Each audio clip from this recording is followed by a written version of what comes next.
Believe, even if you're the only one. There was a town isolated from the outside world, surrounded by a 4,000-meter tall cliff. The town was full of chimneys. Smoke rose from everywhere, clouding the sky above. Smoke, smoke, from morning till night. The people living in the chimney town were encaged in black smoke and did not know about the blue sky. They did not know about the shining stars. The town was in the midst of the Halloween festival. Joined by the smoke for warding off evil spirits, the town was even smokier than usual. One day, a delivery man dashing across the night sky choked on the smoke and carelessly dropped a heart he was delivering. With such terrible visibility, there was no way to know where it fell. The delivery man quickly gave up and ran off into the night. Thump, thump, thump, thump, thumpity thump, thump, thump. The heart was beating in one corner of the chimney town. Pupel of Chimney Town.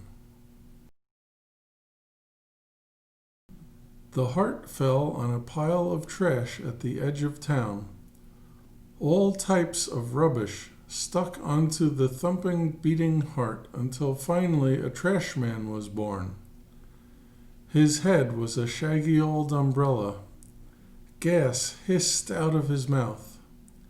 He was a very filthy trash man, a very smelly trash man. When he strained his ears, he could hear the sound of bells from the distance. There seemed to be others. The trash man left the trash pile. When he arrived in town, it was full of monsters. "Hey, you're dressed quite oddly." He turned around where there stood a pumpkin monster. "Who are you?"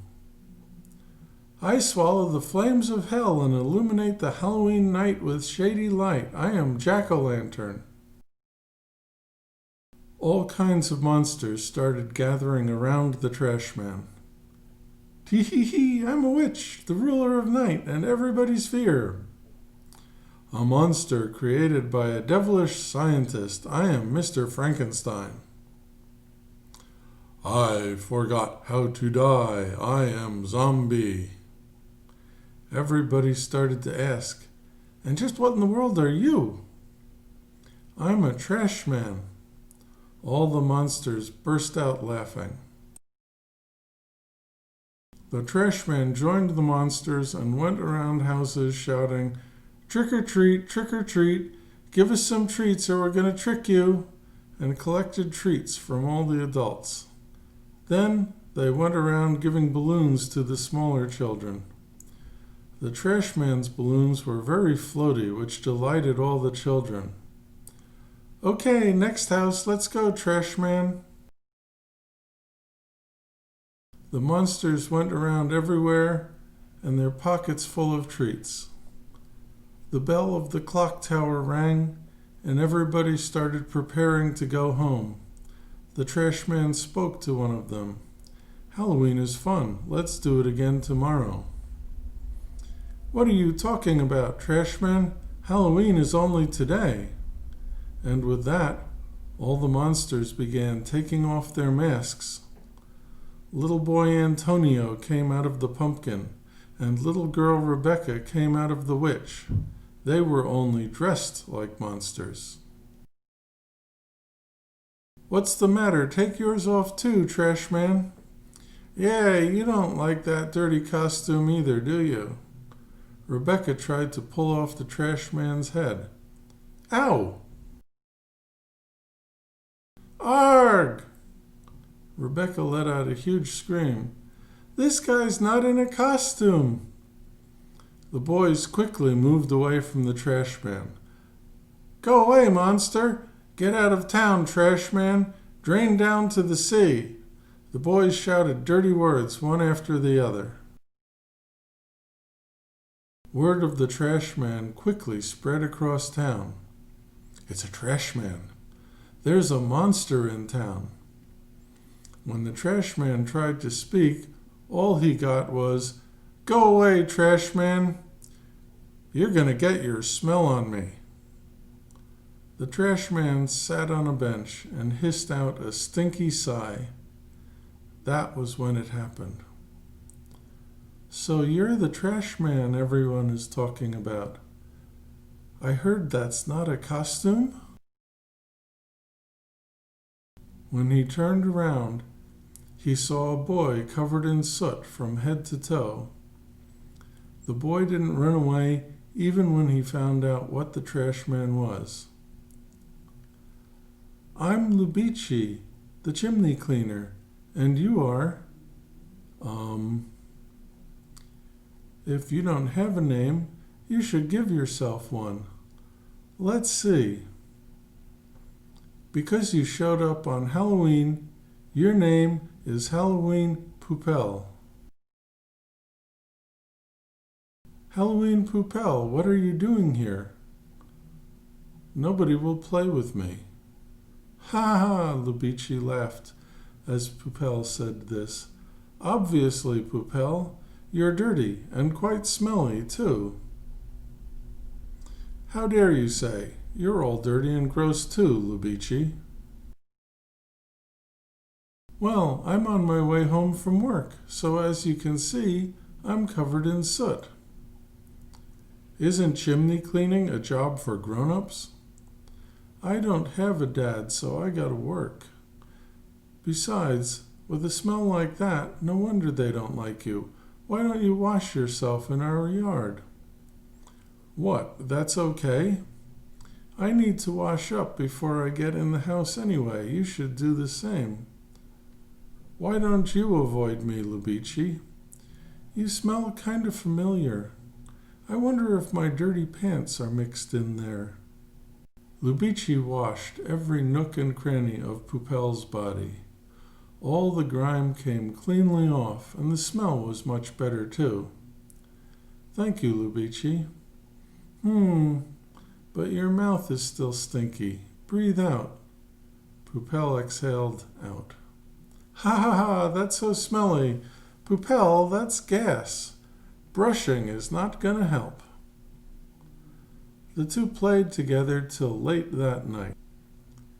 "Hey, did you play with that trash man today?"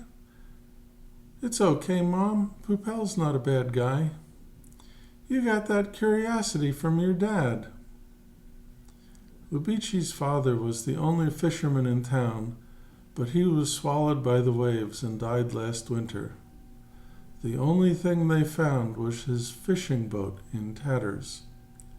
In this town, people believed that there were monsters in the ocean and it was forbidden to go out to sea, so the townsfolk said he had it coming. "Say, Mom, what did you like about Dad?" "He was shy and cute in a way, don't you think? When he was happy, he'd rub under his nose, like this." Next day, Poupelle and Lubici went up a chimney. "I'm scared, Lubici." "You'll be fine, just hold on tightly. But it gets gusty, so be careful not to drop anything." "Have you dropped anything?" "Yeah, a silver pendant with a picture of my dad. That was the only picture of Dad I had. I looked, but I couldn't find it." Lubici pointed at the sewage canal. "It fell into that sewage canal." "Say, Poupelle, do you know what a star is?" "A star?" "This town is covered in smoke, right? So we can't see them. But above that smoke are shining stones called stars. Not just one or two, 1,000, 10,000, or even more." "That's pretty dumb. You're lying, right?" "My dad saw those stars when he was far out on the ocean. At one point the smoke overhead all went away, and there were thousands of shining stars floating in the air. Nobody in town believed him, and Dad died being called liar. But Dad said, "There are stars above the smoke," and told me how I could see the stars. Lubicci said as he looked up at the smoke. "Believe, even if you're the only one." Next day, when Pupel came to the meeting place, his body was letting out the stench again. And the next day, and the next day, too. "Pupel, your body gets smelly no matter how much we wash it." Lubicci pinched his nose and muttered how smelly it was, but he washed Pupel's body every day. One day, Pupel showed up looking very different.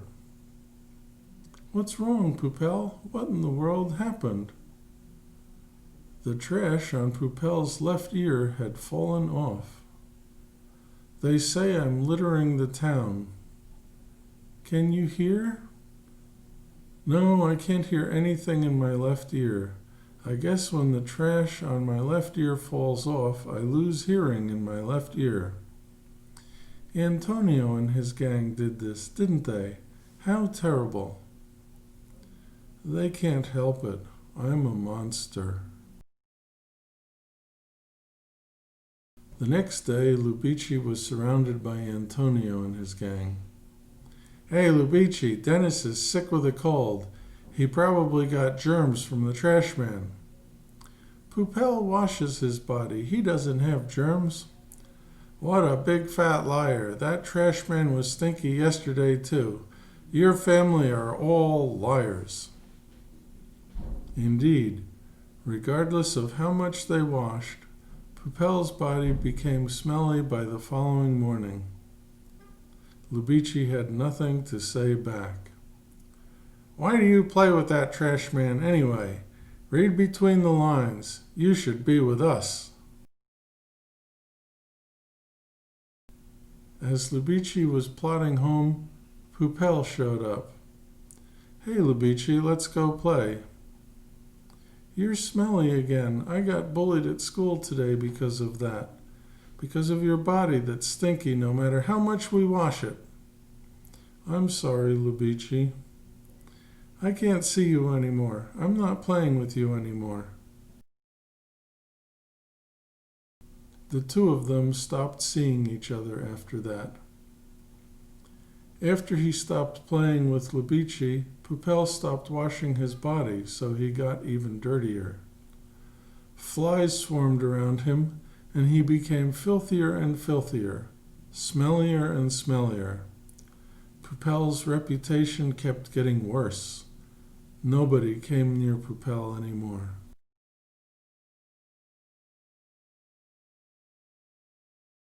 One quiet night, there was a knock on Lubicci's window. When Lubicci looked toward the window, Pupel was there, barely recognizable. His body was black with grime, and he was missing an arm. It must have been Antonio and the gang must have done it again. Lubicci quickly opened the window. "What's wrong, Pupel? We're not supposed to." "Let's go." "What are you saying?" "Let's go, Lubicci." "Wait a second. What in the world is wrong?" "We gotta hurry. Let's go before they take my life away." "Where are we going?" "We have to hurry. We gotta hurry." They got to a sandy beach where nobody visits. "Let's go, Lubicci. Hop on." "What are you talking about? This ship is broken. It's not going anywhere." Pupel didn't care and pulled out a whole bunch of balloons from his pocket. He huffed and puffed and blew up the balloons.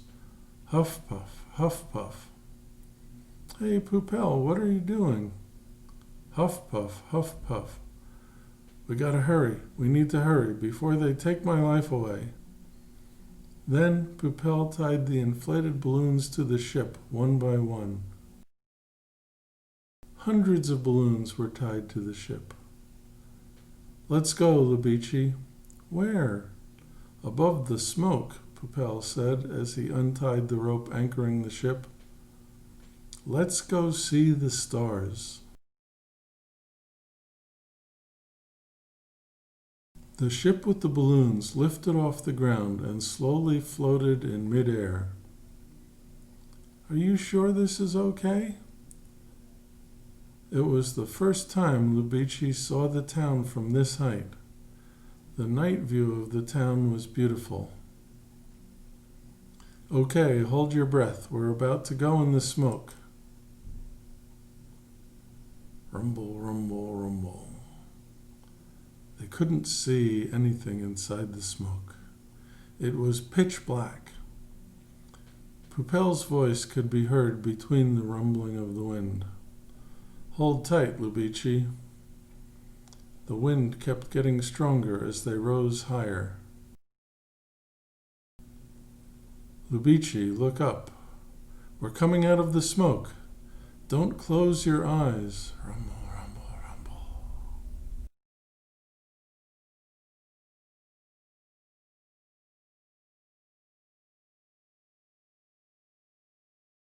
Dad wasn't lying. The place was filled with countless points of light.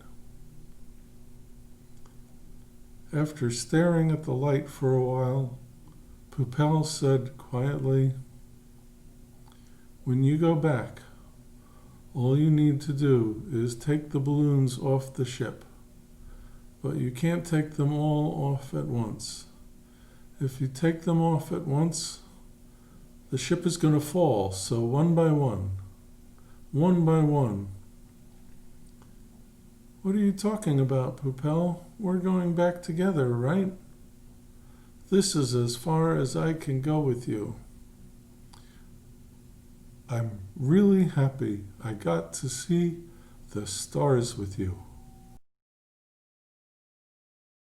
"What do you mean? Let's go back together."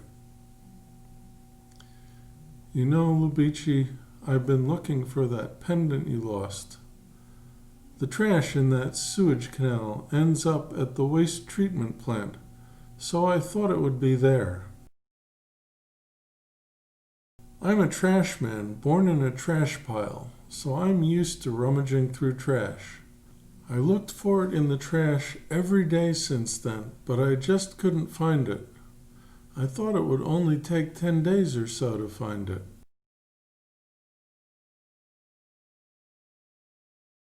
"That is why your body was... Pupel, I was so mean to you."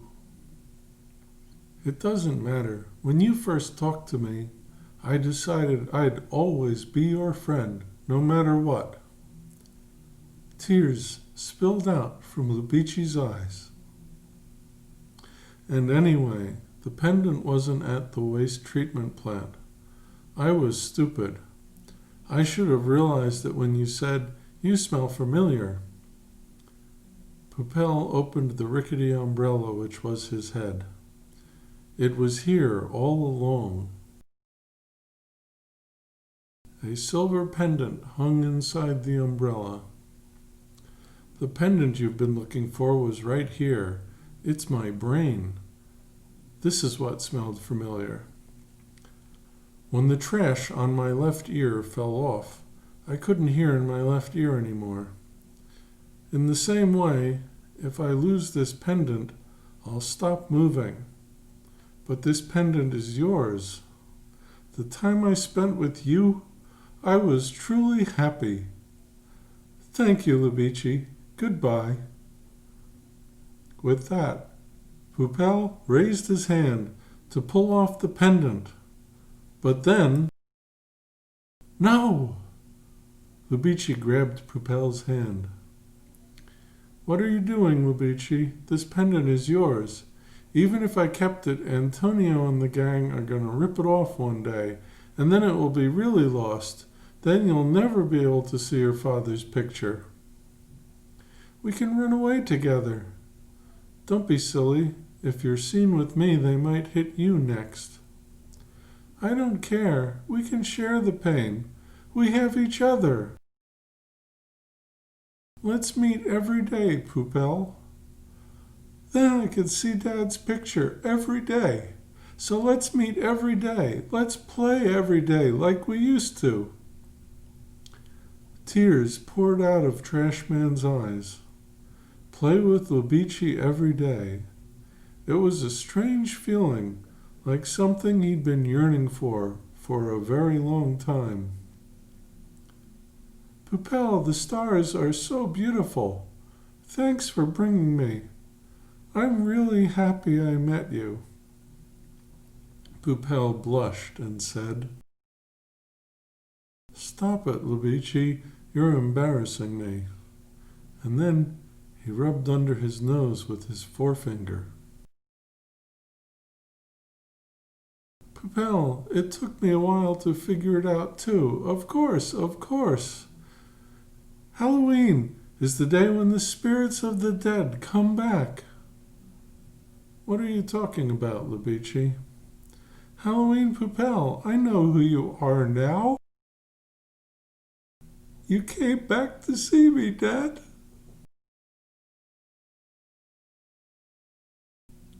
The end.